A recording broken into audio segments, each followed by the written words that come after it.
Yes, Gonzo. Yes. I wondered if they checked your AARP card prior to us going down the extreme tubing and if you were allowed to go down. But wow. But I think you made a really good point that it really is for everyone. And that's the part I like. I've gone with my kids before. I've gone with my nieces and nephews. It is extreme. It's no joke fun. Like it is unlike any other tubing I've done in Michigan because it is pretty crazy. But they even do let grandpas come down the hill. That's right. They allowed me to go, and I am a grandpa. Yep. I'm very proud of that. But it does it takes your breath away a little bit. No question. I mean the screams that that we heard today. And there were probably a few pauses in between those screams from the moments where your breath was taken away. You gotta have to take together. It is something to behold, and we like to do it. My family of 7 kids as well. We like to do it any chance that we get. And again, that was another thing. We wanted our employees to be able to experience this as well. And in past years, it was really tough to have any employee days as well because we wanted to take care of our guests first. But this year, we've been able to get some employees out there on some Sunday afternoons. You saw a few employees out there actually today. So, So tell me, Kevin, a little bit more about the magic carpet that you guys have installed to make it easier to come back up the hill between the two different extreme tubing areas. Yeah, so it's any avid skier knows what a magic carpet is these days. Technology's been around for a good 10 years for skis, getting up the ski hill. But it actually is very, very fitting for tubing as well, and you just stand on it. Those that have been here before, and you guys probably remember the paddle toe that we had. And we had a person down there, an employee down there, trying to hook the tube to that, and it kind of jerked you as you came up the hill. So this is, you get out of your tube, you walk over to the bottom of the magic carpet. We don't even have to have an employee down at the bottom anymore, and you just stand there and ride up and wait your turn for the next awesome time that you more get extreme to go down tubing again. All day long. Sunday fun day. That's what you want, right, Gons? I think I'm ready to go back. Let's go. I think so. Well, Kevin, we're going to have you come back on in the next segment to talk about other things you can do at Treetops, including downhill skiing. But there's so many activities that you can do here, even if you're maybe not an expert skier like Gonzo is, right? Really, really actually cool because come on. I love you. Stop it. Something for everybody. We talked about extreme tubing, but we can get off the slopes as well, and there's really no downhill scenario when you're talking about snowshoeing and cross-country skiing, and we got some great events for that as well. And it's cool because some people like to do it all, but others just don't want that adrenaline rush, and they want to stay away from the downhills, and we got something for everybody. All right, that's awesome. So there's even more from Treetops Resort coming up next on Behind the Mitten. We lay down in the grass in a nest of sleeping bags, breathing in the shallow canyon air. The water 45 degrees, we wade out to the knees and soak to the sleeves in a semi-aquatic prayer. Great state, what state am I in? Compass roses bloom again. Home of the water, Canada's daughter, cradled in a crescent moon grin. Michigan and again and again and again and again. Michigan and again. Take my hand, my arm, and we'll shove off to the sun. Together we will run the River Jordan, and with stars in our eyes, we'll sleep under the skies, safe on the banks of the River Jordan. And when you fall asleep, sleep well, sleep deep. And welcome back to Behind the Mitten. John Gonzalez along with Amy Sherman. I don't know, Amy, I'm still kind of recovering. I think I might have twisted something in my back or something. I don't know. Really? I think I did. I'm feeling good, though. I would do it again. I hope so. Yeah, I mean, you might be a grandpa, but you're not that old. So. Thank you. Yes, thank you. No, I'm feeling good. But Kevin, we're here with Kevin McKinley, right, from Treetops. And, I would imagine if it's the first time doing it, this extreme tubing, it might take some getting used to, right? A little bit. I mean, hopefully after that first rush, you kind of have a little bit of a scenario. But our tubing attendants over there try to keep it fresh as well, where sometimes you can go straight down the hill. They'll ask you if you want a little spin. Oh, boy. They'll ask that you if is you my want to favorite link part. up. Yeah. They're like your favorite bartender. They're like, what would you like today? And you're Yes. like, okay, I would like to go crazy. And they whip you around and they Whatever can get you a wanna little do. bit nuts. Yeah, whatever you want to do, fast spin, medium spin, they'll, it is kind of like ordering at the bar up there. So I love it. Well, it is so much fun, the extreme tubing at Treetops Resort in Gaylord, Michigan. But that's not the only thing that you guys have here. Of course, people know you for your incredible golf courses in the summer and then downhill skiing in the winter. But you have so much more that people can experience when they come up for a visit. yeah, in the previous segment, I kind of mentioned the off the downhill slopes. So we'll start there. We have cross-country skiing, we have snowshoeing, fat tire biking, and this year actually designed a trail that was just for fat tire biking. In a couple weeks, we're actually going to have a triathlon here that is running, biking, and cross-country king. Oh, I thought you were going to say swimming. I'm like, what? No swimming. No swimming. Our pool isn't quite long enough to do that distance there. But something for everybody. But the cool part about those trail events that we have is we actually have some events that are around culinary typically and kind of mix in the food and beverage.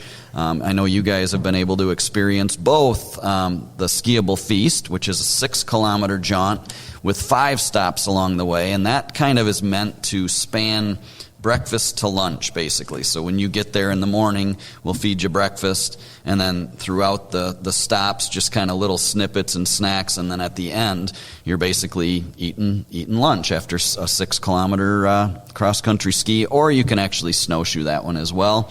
Alcoholic drinks along the way, so it does get a little bit interesting late in that in those kilos out there. I don't know what he's talking about. I say, talk to me, Goose. Okay, so as much as I make fun of Gonzo, not being able to downhill ski yet, I want to say that. Oh, yeah. Gonzo can equally make fun of me not being able to cross-country ski. I am literally the world's worst cross-country skier, and the last time I did it here was for the skiable feast. Yep. Do you remember how many times I fell over? I literally just kept falling over, and I'm like, I cannot do this. It was embarrassing and awful. I opted for the snowshoes. Yeah. And a lot of people do, and actually it's interesting because 6 kilometers is a ways, and so at Station 2, which is actually your first station on the trail, because Station 1 is inside while we're checking you in, Station 2, we actually have a supply of snowshoes there just in case, and there's no shame. We always say there's no shame in switching. Just switch it up. Yeah, go ahead and switch and snowshoe the rest of the way. Good segue, though, into our next event that we actually created last year called the Spudtacular Snowshoe Lunch. Oh, yeah, I heard about this. Yep, and this one is a shorter trip, so it's not 6 kilometers out there, about a little less than half of that, so somewhere between 2 and 3 kilometers. Spudtacular because everything is themed after potatoes, and the whole story behind that is that we have Potato Railroad that runs right through Treetops, and it's not a railroad anymore, but it used to be, and it used to haul potatoes because just east of us in Johannesburg is Sklarzik Seed Farm. No, it was literally like the train would carry potatoes to market. It would carry potatoes, What? absolutely. Yeah, right through Treetops property. And so it's an old railroad grade. You were on it for Skiable Feast right. for a while there. But Sklarzik Seed Farm, actually, when you're eating a bag of Lay's potato chips, think about Johannesburg, Michigan, because about 70% of all the Lay's potato chips came from a seed potato from Sklarzik Seed Farm. Oh. And so we partnered with them and give you a little bit of history about the railroad, give you a little bit of history about Treetops, give you a little bit of history about potatoes, and we actually feed you along the way there. So the first stop on the Spudtacular is a grilled cheese sandwich made on potato bread. And then the second stop at a so nice fire in the woods, the second stop is gnocchi mac and cheese as well as potato leek soup. And there's no shame in eating both of those either. Man, I love carbs. Doesn't have to be one or the other. So that's the Spudtacular Snowshoe Luncheon. We alternate throughout the Saturdays throughout the year. So Skiable Feast is one Saturday, Spudtacular's the next. Oh, okay. Now, something that we introduced this year is a nighttime walk, a moonlit headlamp snowshoe guided hike. And that's even shorter. And both of the last two are very, very family friendly, the Spudtacular and the guided hike. And we've been able to have a lot of families do this year. But what we do is at about 6 o'clock, it's dark out, put headlamps on everybody, and we do an evening hike where we kind of overlook the first stop is overlooking the tubing hill, and we watch people tube for a little while and scream like you guys did. And then we make our way to one of the same stops that we stop at Spudtacular at. And we give you s'mores and hot chocolate for that. So all of these things, we infuse a little bit of culinary with those. In addition to the trail stuff, we have lessons. We have the spa here at Treetops, which is fantastic to do. Just a ton of things that you need to sign up for, because all of these activities do definitely book up. And you really, really need to make sure you pay attention and book in advance. Yeah, Kevin, from the two of us coming up here all these years, we feel like we know you, we know the property. It's so beautiful here. And the one thing we get from listeners quite a bit is that, I heard you were at Treetops. I decided to go. And this is what we love. People say, we heard you on the radio, or read it on Facebook, and you had a great time. So we decided to go on your advice. And they come up and they get back to us and say, oh my gosh, we're so glad we went. You guys treat everyone with open arms. You embrace them. You embrace winter. You want people to have a good time here. Genuinely. Yeah. I mean, one of the core values at Treetops is to create the fun. Yeah. And we feel like, all the things that I talked about, they can create the fun, but it's the people here. It's the employees that really create the fun, and we try not to hire anybody that's not going to create the fun for our guests. Well said. Well said. I like that. Well, we have to remind everyone, when you come to Treetops, you're going to be right in the mecca of Gaylord, Michigan, and it's all outdoors all the time. And if you want to experience, all the other things you can do in this area, you want to go to GaylordMichigan.net. They have lots of information about all the activities here. But of course, Kevin, thank you so much for joining us and telling us all about Treetops, one of our favorite places to visit in Michigan. Well, you're some of our favorite radio gurus, so we absolutely love having you up here and love being on the show. All right, thanks, Kevin. Okay, coming up next, we're going to do Taste of the Week from Treetops, Michigan. It's a Behind the Mitten Minute with Gonzo and Amy Sherman. Hey everyone, it's John Gonzalez from Behind the Mitten. I'm with Mariah Beyer here at Ski School at Treetops Resort in Gaylord, Michigan. And Mariah, 3 tips. What would be the 3 tips for new beginners when you're going to hit the ski slopes like me? I would suggest taking a lesson from a qualified ski school like Treetops Resort has, and then make sure you have proper equipment. Wow, so take a lesson, it's going to get you off on the right foot. Oh, this is the left foot, I don't know. All right, tip number 2.